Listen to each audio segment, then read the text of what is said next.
Good evening. Welcome to Have I Got News For You? I'm Stephen Mangan. In the news this week, word spreads that Rupert Murdoch has rewritten his will to cut out his children.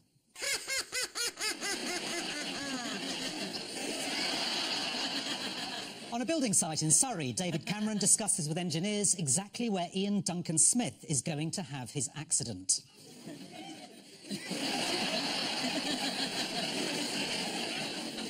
And in North London, the government's new pro-EU leaflet arrives through Boris Johnson's letterbox.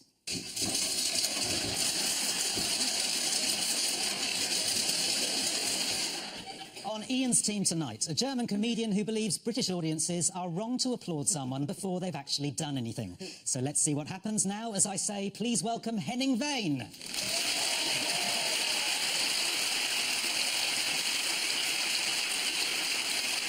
And with Paul tonight, a politician who, after last year's general election, was leader of UKIP in that brief period between Nigel Farage resigning as leader and Nigel Farage sobering up.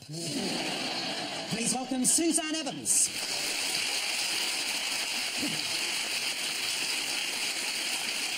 And we start with the bigger stories of the week. Ian and Henning, take a look at this. Yes, that's Panama. That's someone handing over money. Want some more? He does. Putin. Oh, that smells fishy. And already there are investigations in a lot of countries. A prime minister's fallen. Might be two. This is a fabulous story by a whistleblower for a company in Panama, and I do hope he's somewhere with a beard and a baseball cap, hidden safely away, having offended Putin, the Chinese, all Arab countries, and David Cameron, obviously. So it's a massive exposure of this Panamanian company which sets up offshore for money laundering, tax evasion. I think it's Putin. He's tunnelling in. It sounds like the building is trying to start itself up. The alleged corruption with Mr. Putin. Number of his friends, he's probably never met any of them. Oh, he's gone. Anyway, no, it's 11 million documents proving that the idea that the rich are an extraordinary elite who are constantly trying to evade giving any money to any society with which they live in is entirely true. What do you think? Well, it's not unexpected, is it? So, you didn't look at that and think, oh, I would have never guessed that. So, on the other end, does keep Britain safe in a way. Because for as long as the president of Bananistan has got his ill-gotten money squirreled away in UK property, they're not going to attack the UK. So essentially you don't need MI5, MI6 and anything. All you need is Foxtons.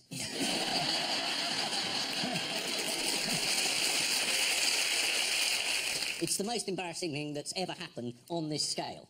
I mean, I'm sorry to be enthusiastic about it. I know you expected it, but, God, the detail's fantastic. And they've had a scalp. I mean, most journalism doesn't end up with the Prime Minister resigning. But in Iceland, I mean, was it 10% of the population went out on the street? That'd be the equivalent of 5 million of us going up to Downing Street and saying, give us your dad's money back. It's just an idea. And as you said, the people of Iceland have reacted with fury. On the streets of Reykjavik, the incredibly well-behaved Icelanders stamped their feet for a bit and their Prime Minister resigned after it was revealed he and his wife had a huge offshore tax fund. Although his spokesman claims he has not resigned, he has merely vacated the office of Prime Minister temporarily. Oh no, we've heard this before, Suzanne.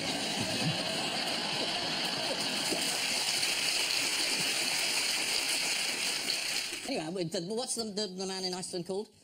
Sven?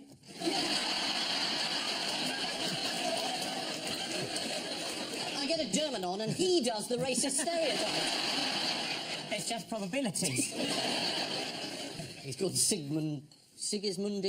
That is a lot more racist. Just he's like, or something like Sigismundir, or whatever it is with their silly foreign names. Yes, these are the Panama Papers from the office of tax lawyers Mossack Fonseca.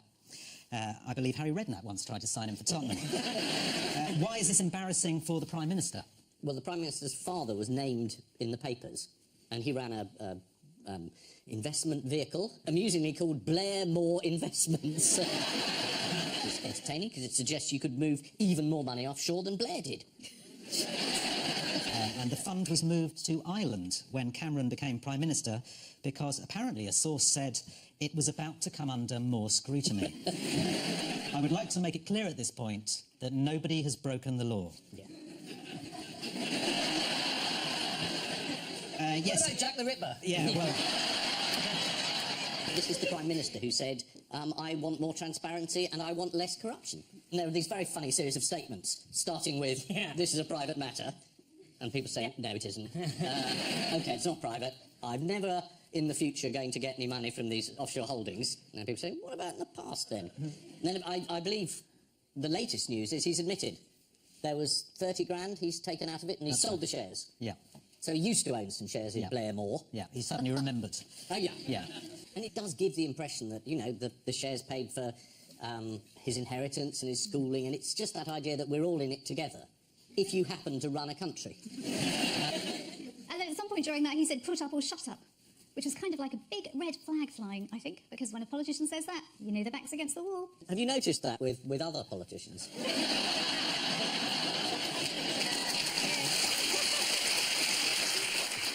Well, I think it is incredibly embarrassing for him. Yes, Cameron dealt with these embarrassing questions in instalments. He said it's a private matter. Here he is in 2013 commenting on the private tax affairs of Jimmy Carr. Think of all those people who work hard, who pay their taxes, and out of that post-tax income save up to go and see Jimmy Carr.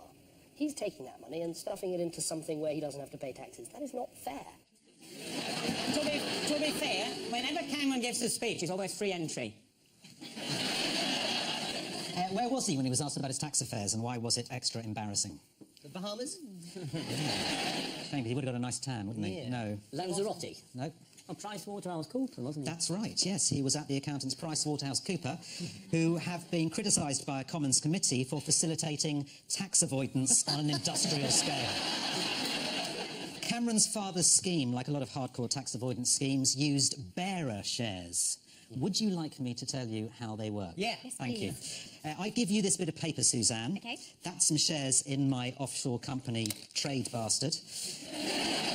That now means you own the shares because you're holding them. If you pass them to Paul... Yes, I've got them now. Now, he owns them, I've got them, yeah. but nobody needs to know that they have passed from you. Well, we shouldn't have done it like We this, should have then. done it live, On telly. OK, yes, I've got them now, but nobody knows I've got them. No one knows you've got them. Yeah. That's how it works.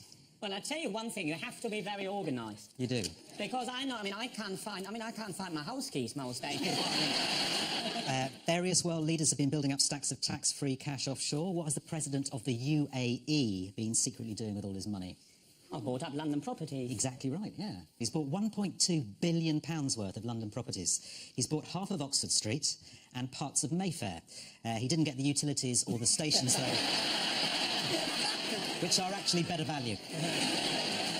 Astonishingly, the world of football has allowed itself to be besmirched by these offshore revelations. How did that happen? Well, they got their new man Infantino as the new FIFA president, and then they had one geezer looking after the ethics committee or something, and then it required, and he was working, if not for that Fonseca lot, but then something related to them. So essentially, he's the ethics man, and he's right in the middle of it all, so that doesn't look too good, does it? They should have kept Blatter, I said that all along. Yeah. Yes, UEFA did a deal on TV rights with an offshore company called Cross Trading.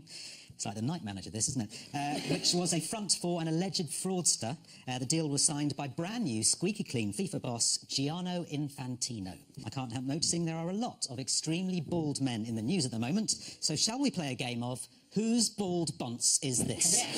Right, teams, fingers on buzzers. Here's your first bald bonce. Who's that? Ian Duncan Smith. Yes, it is. Hey. Ian, you made him cry, didn't you?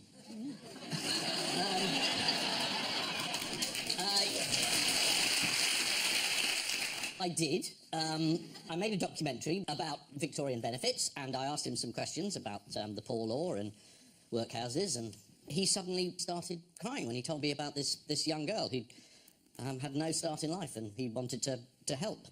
And then people said, well, what did you do when he cried? Did you comfort him? And I said, no, it's Ian Duncan Smith. You didn't tell Ian Duncan Smith you were related to him, did you? You didn't go, Daddy. You didn't do that. Yes, let's have a look at another bald bonce. Oh. Is it someone's knee?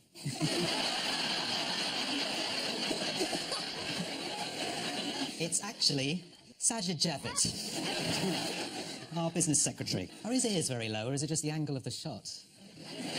Look like his head has melted and they've slid down the side of his face. I hope Well, he would look different if he had hair. He would look different if he Yeah. had hair, yeah. Proportion-wise, I Oh, mean. yeah, true, yeah. I feel a bit hypocritical of this round. You're not there yet, Ian. Incredibly expensive. Funded through the BVI. And finally... Who's that? Bobby Charlton. Right profession. Somebody old in football, is that it? Well, he will be thrilled to hear that. It's Ray Wilkins. Has he been in the news? He hasn't.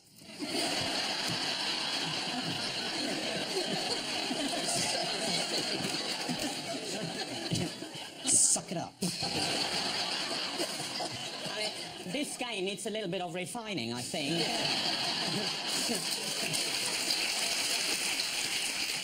OK, only another 42 bald heads to go. By the way, does anyone know who Nigel Mills is?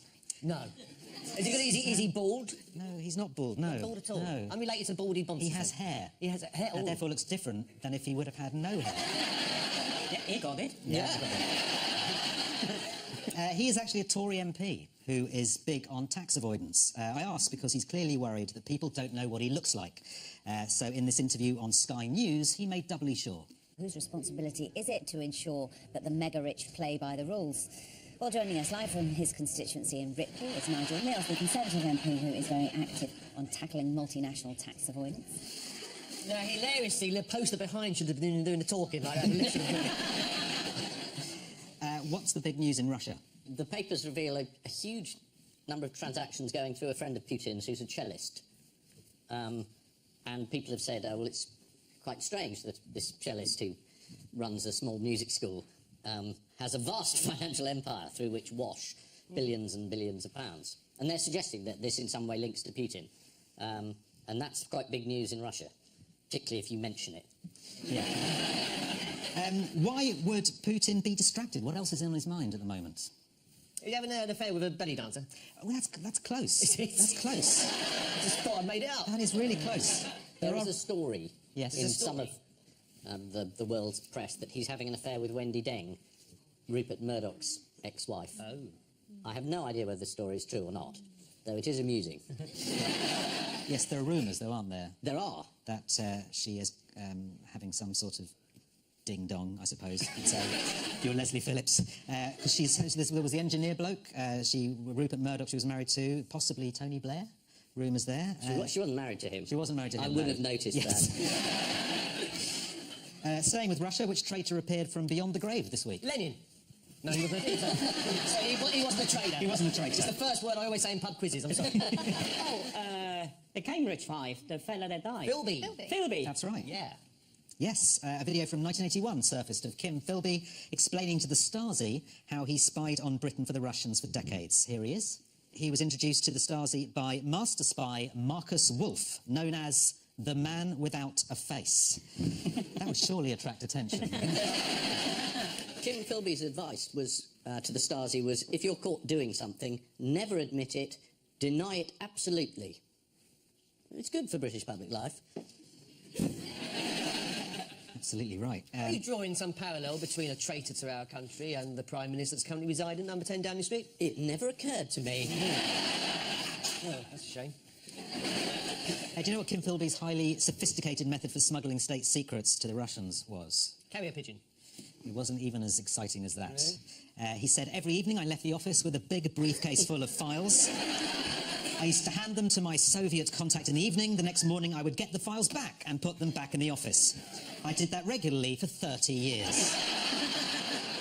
Have you ever been approached during your time in Oxford?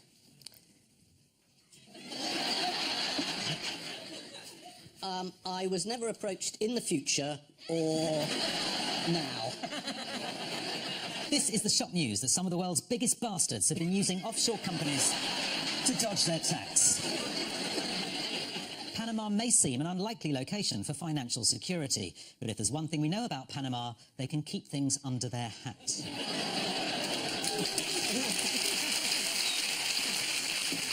I don't think we should applaud that sort of thing. No. It's disgusting. Yeah. In the past, David Cameron has described people using offshore schemes to minimise their tax as not morally acceptable. A refreshingly honest end to the eulogy at his father's funeral.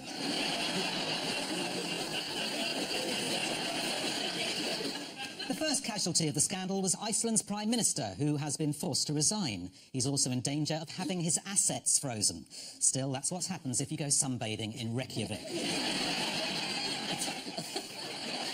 Ronnie Corbett, that one's for you.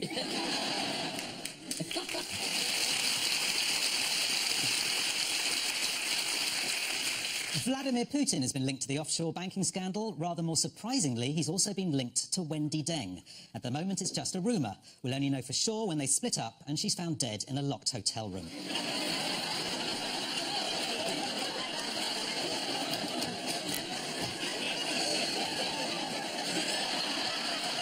Paul and Suzanne, take a look at this. Yes.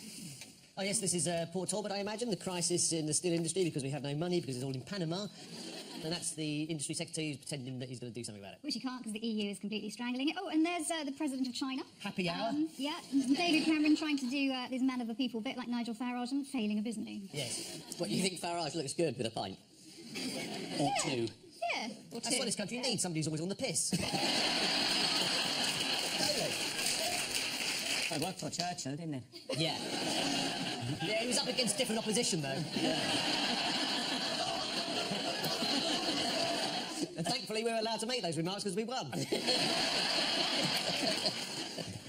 Yeah, shouldn't have brought it up. I was going to say you started it, but then...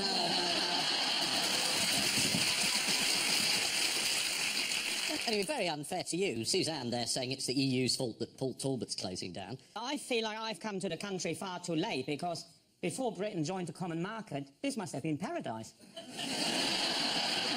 And it was paradise, wasn't it? Only had to go work 3 days a week.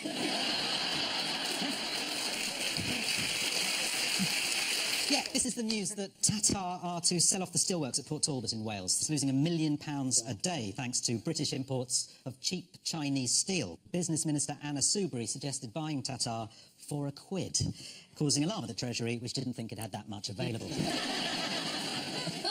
It's sort of a question of money. They're losing £1 million a day. I noticed that sort of international tax evasion is costing us, what's the figure? 16 billion a year. So we could keep Port Talbot going for... oh, about 300 years. I think it goes for quite a long time if we weren't paying 350 million a week to the EU. Well, if you weren't in the EU, I wouldn't be here.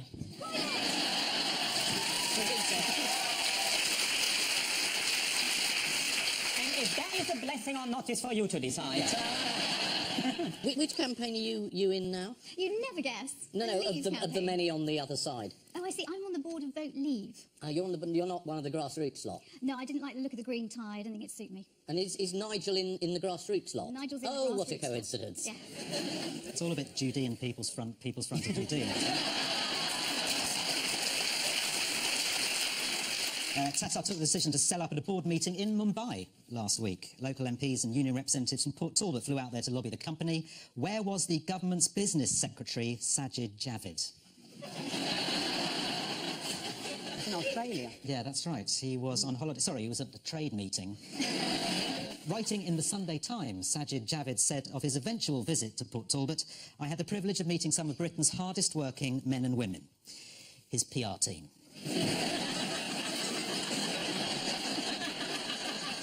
Suzanne, when you see what an extraordinary mess the government has made of this, surely you must still be tempted to rejoin the Tory party No, and leave all no. those UKIP nutters behind. No, they're not nutters. No. They're a great bunch of people, UKIP, and I'm sticking with UKIP. Well, at least I hope if they let me back in. Please. You're suspended for what, 6 months? 6 months. Are you but going to appeal? I absolutely am. Try and get a year? Yeah.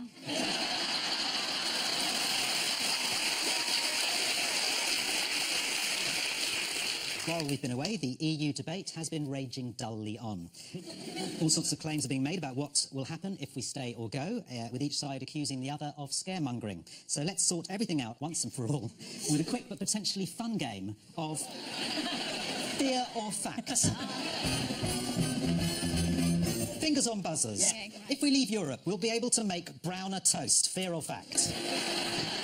Gotta be a fact. Well, UKIP MEP David Coburn certainly thinks so. He blames EU regulations for his less than powerful toaster.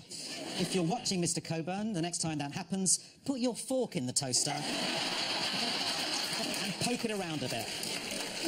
If we leave, we will at last be free to recycle tea bags. Fear or fact? Can't we recycle tea bags already? The Mayor of London claimed in the column you can't. Yes, that's right. Boris Johnson feels his life has been blighted by regulations on tea bag recycling, although it turns out there aren't any. Yeah, but still fair enough to be cross about it. Yeah. Bloody Brussels. Yeah. If we leave, it'll be the end of the booze cruise. Fear or fact? Suzanne? Definitely fear. Definitely a fear? Definitely fear. The French are going to stop us going over there and buying their booze? Not a chance. Well, the Transport Secretary, Patrick McLaughlin, he thinks there's a risk the EU might introduce customs limits and stop us stocking up on 110 litres of beer, 90 litres of wine and 10 litres of spirits. On hearing this news, Nigel Farage tweeted, "I've decided today is the perfect time to announce I'll be supporting the campaign to remain in the EU." Not really, that was actually Nigel's idea of an April Fool's joke. One reply to that tweet stated, "You didn't need to bother with this, you're already one of the biggest fools on the planet, April or otherwise." Do you regret sending that now, Suzanne? Anyone want to hear a former Swedish Prime Minister's view on the EU? Here he is on Newsnight with Evan Davis. Yeah. And a former Swedish PM tells us if Britain can leave the EU, be in the single market and have full border control. No. This is the news that thousands of workers at Port Talbot are facing the axe. The good news is that George Osborne insists he has a coherent, strategic plan to safeguard the future of any worker who loses their job in the steel industry. The bad news is he came up with it after watching the full Monty. In other news this week, Jeremy Corbyn announced he will be playing Glastonbury, although he's refused to appear on the Pyramid stage as he's opposed to any sort of hierarchical structure. And so to round two, the picture spin quiz. Fingers on buzzers, teams. Paul. Donald Trump, it could be anything really with him, isn't it? Why is he so angry? He's a billionaire, he's got a lovely wife who loves him for his money. I mean, what is he so angry about? I think he's angry because he's just lost. He's lost in Wisconsin. Yes. And the whole sort of Trump bandwagon appears to be slowing up. Yes, this is the news that Donald Trump may have finally out-crazied the Republican Party. He's lost votes with women after making controversial comments on abortion, and then lost votes with women haters by trying to take them back. That's a frequent accusation, is that politicians, they're too dull. Well, he isn't dull, No. but you want to be governed by him? So I want them as dull as possible. Yes, charismatic leaders in the past have led to all sorts of trouble. I would say that...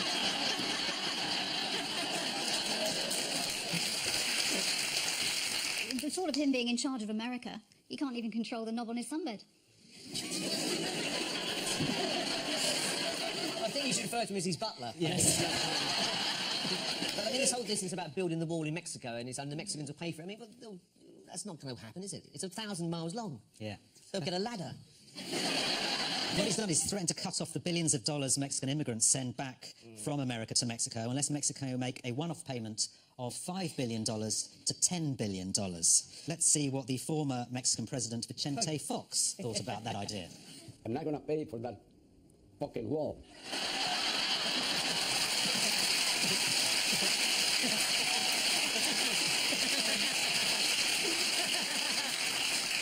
Made him angry, didn't it?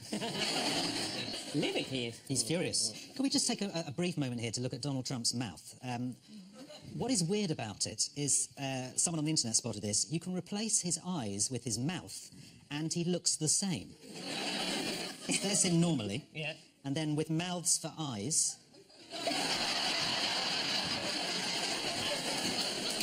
As a final note, has anyone noticed how Donald Trump often sounds like he's a bit drunk? Well, thanks to Friend Dog Studios, here are some recordings of Trump's actual voice, but put into the body of a drunken American man. We need a border, we need a wall, but I don't mean one of those walls where you go to Home Depot and buy a ladder and you walk across. I mean a wall, much higher. That's peanuts. That's peanuts. No, no, no, much higher. Much higher. I do know what I'm doing. I want to help women with women's health issues. Nobody's going to be able to do it like me. And like, a lot of us are really smart. I'm really smart. You know, I'm really good with that stuff. You know, anybody that likes me, I like. I just want to make this country so great. And that's what's going to happen.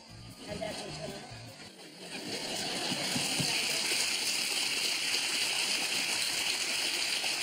This is the news that Donald Trump has lost the Republican primary in Wisconsin. After a disastrous week, Trump's dreams lie in tatters. He may never become president and therefore may never be powerful enough to catch the eye of Wendy Deng. According to the Mail, Heidi Cruz says that her first date with Ted lasted hours because he asked a lot of questions about my background, my goals in life, my 10-year plan, my 20-year plan. Jesus, I take the Rohypnol myself. This week saw criticism of Donald Trump for retweeting photos of his wife next to Heidi Cruz. British politicians were equally quick to condemn the photos, except for Boris Johnson, who spent 10 minutes trying to swipe left. Fingers on buzzers, teams.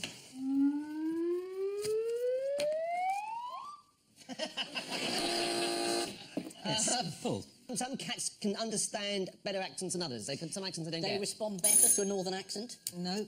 They meow differently depending on where they live. That is the right answer. Well done. This is the news that scientists think cats can pick up regional accents. Before we get into the enormous detail of this story, how do cats say meow in Germany, Henning? Meow. Are British meows under threat from Brussels, Suzanne? The scientists behind this claim actually come from Sweden. What noise do cats make in Sweden? Sven.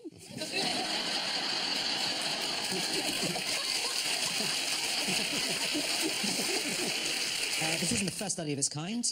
A University of London professor backed up a farmer's claim that his cows definitely moo with a Somerset drawl because I spend a lot of time with them. Anyone see what was spotted in the Thames this week? Yeah. A dolphin? Something that no one can quite describe, but apparently it was Nessie. Oh, yes. Hard as it might be to believe. Yeah, some people think they saw the Loch Ness Monster. Here's footage shot from a Thames cable car. Well, it's uncanny, isn't it? Shall we have another look? Yeah. The cable car doesn't look that secure to me, the way it's... Well, what do we think that could be? Shopping trolley? Ian Duncan Smith throws himself off Hammersmith Bridge after an interview with Ian Hislop. Well, we know it's definitely not Nessie, because according to Loch Ness expert Steve Felton, who spent 25 years unsuccessfully looking for Nessie, it would be almost impossible for her to slip unnoticed from the loch, get to the North Sea via Inverness or the Caledonian Canal, swim south and head up the Thames. He only says almost impossible. And finally, who would like to see a dog flying a plane? Not for me. There are certain things that I find entertaining and certain things that are no-go. Here we are, a Staffordshire Bull Terrier collie cross called Shadow took control of a plane at 3,000 feet, flying in a figure-of-8 circuit, following directions from his trainer. Here he is. OK, next one, turn to right up.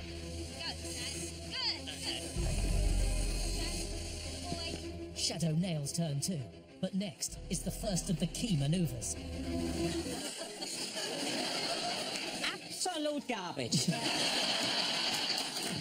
Not in a million years did that dog fly the plane. Not after the last accident he had. They actually had to stop it there because he had to go back and serve drinks and nibbles. As news broke that a dog had successfully taken control of a plane, one passenger was quick to react.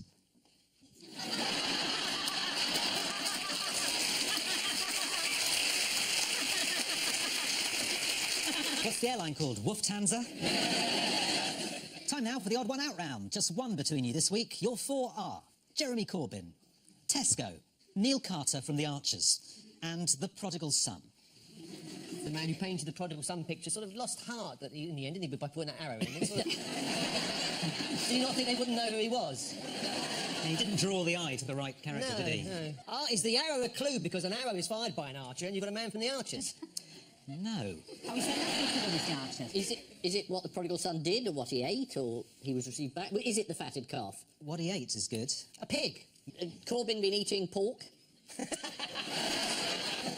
He's a vegetarian. Yes, why is he a vegetarian? He doesn't eat meat. I think. Did he once see a pig being slaughtered? Yes, and he did. He was traumatised? Yes. They all worked on a farm killing pigs? They all worked on a pig farm except Tesco is the right answer. Oh, yes.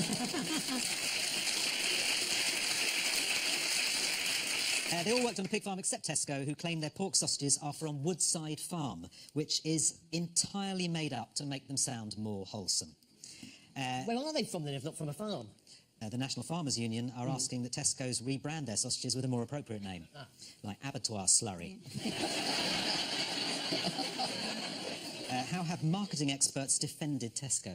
It's not that bad. We could have called them Blairmore Farms. One told the BBC, Tesco is not being deliberately deceitful. It's just instinct. Jeremy Corbyn grew up in Shropshire and as a young man worked briefly on a pig farm where he grew quite attached to the pigs. I couldn't bear the idea that they would all go off and be slaughtered. Words you'll no doubt say again after the next election. Neil Carter from The Archers has worked with pigs on Willow Farm almost since he arrived in the village of Ambridge over 40 years ago. In a recent interview, the actor was asked, "Are you ever recognised as Neil?" To which he replied, "No, not really." Adding, "What part of radio don't you understand?" Has anyone been keeping up with the latest goings-on in The Archers? Someone got stabbed, but then survived, so nothing much to shout about. Yeah, that's right. Someone got stabbed with a kitchen knife in a controversial domestic abuse storyline. Critics say the bloody storyline would have been more at home on EastEnders. If it had have been on EastEnders, here's how it would have sounded. He's dead. I've killed him. Here's what happens when Radio 4 try to do Grit. He's dead. I've killed him.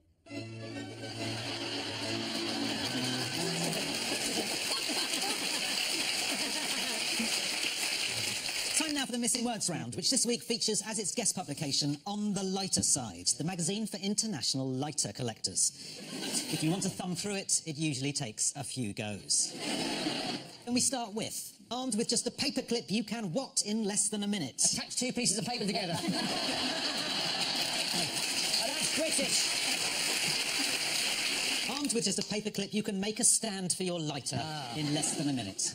An innocent enough idea in the pages of the Lighter magazine, though it led to a flood of hate mail from outraged readers of Paperclip Digest. Next, what now goes by the less insulting nickname? Fuckface McGee. That's the only one I can think of. The answer is Dopey Dick the Killer Whale. Now goes by less insulting nickname. Dopey Dick was a killer whale who first came to Northern Ireland in the 70s, and he's now Minister for Education in the Stormont government. Next, stubborn hipster tries to what in what? I know this one, I think. Oh, go. I tried to get very large sofa into tiny car. Is the right answer.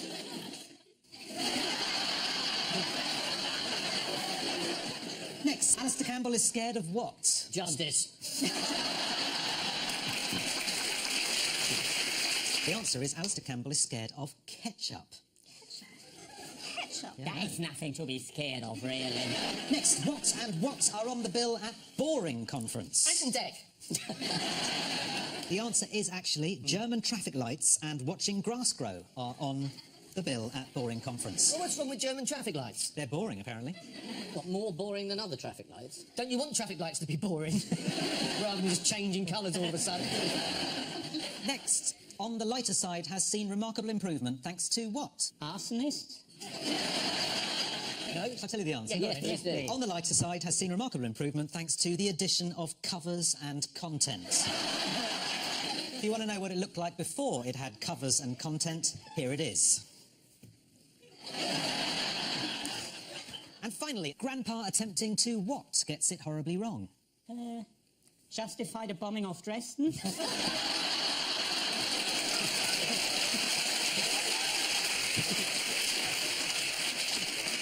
Grandpa attempting to take passport pictures gets it horribly wrong. Here's what happened when one grandpa, Nonno Bill, recently went to get his done in one of those modern photo booths.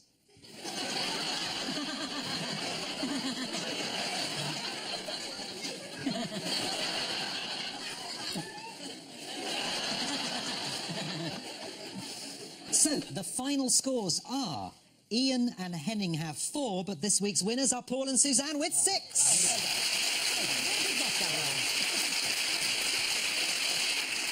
But just before we go, there's time for the caption competition.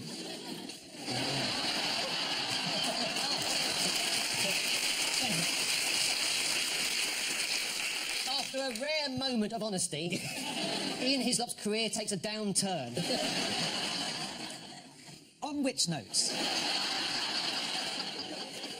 we say thank you to our panellists, Ian Hislop and Henning Venn, Paul Merton and Suzanne Evans. And I leave you with news that as FIFA look to move away from accusations of corruption, China reveals its bid for the 2030 World Cup. At a retirement home in the northwest, one relative worries the standard of care might not be quite up to scratch.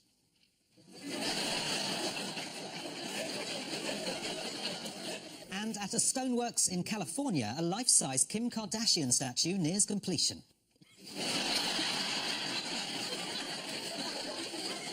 Good night.